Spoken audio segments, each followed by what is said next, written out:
YCP నేత అంబటి రాంబాబును మాజీ MP Undavalli Arun Kumar కలవడంపై Pithapuram మాజీ ఎమ్మెల్యే వర్మ స్పందించారు. రాజకీయంగా అంబటికి ఉండవల్లి సపోర్ట్ చేయడం కరెక్ట్ కాదు అన్నారు. ముఖ్యమంత్రి చంద్రబాబును దూషించిన వ్యక్తిని ఉండవల్లి చూడడానికి వెళ్తే తమకు ఇబ్బంది కలుగుతుంది అన్నారు.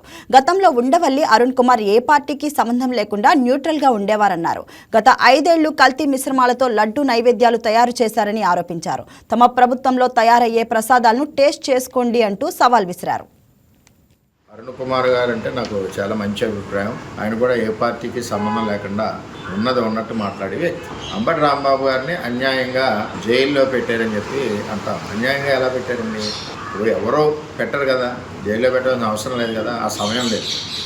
ఏదైతే ఆయన పరుష పదజాలంతో, అసభ్య పదజాలంతో ఒక ముఖ్యమంత్రిని దుర్భాషలాడారు, అవి చెప్పలేని పరిస్థితుల్లో దుర్భాషలాడడం వల్ల ఆ కార్యక్రమం జరిగింది. అంచేత ఒక ముఖ్యమంత్రిని ఇష్టం వచ్చినట్టు ఎవడ పడితే వాడు తిట్టేస్తే మరి ఎవరో ఏమన్నారనుకుంటే కరెక్ట్ కాదు కదా. చట్టం దాని పని అది చేసింది. అలాగే అక్కడ ఆవేశంలో చేసిన ఎవరైతే దాడులు చేశారో వాళ్ళందరినీ కూడా అరెస్ట్ చేశారు. వాళ్ళందరి మీద కూడా ఎఫ్ఐఆర్ వేశారు, కేసులు పెట్టారు. అంచేత చట్టం దాని పని అది చేసుకుంటే వెళ్తుంది.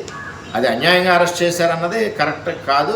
ఎంచేతంటే ఆయన మాట్లాడిన దుర్భాషలను బట్టి ఆ పదజాలాన్ని ఒకసారి మీరు ఆ వీడియోలు వింటే దాన్ని బట్టి మీలో.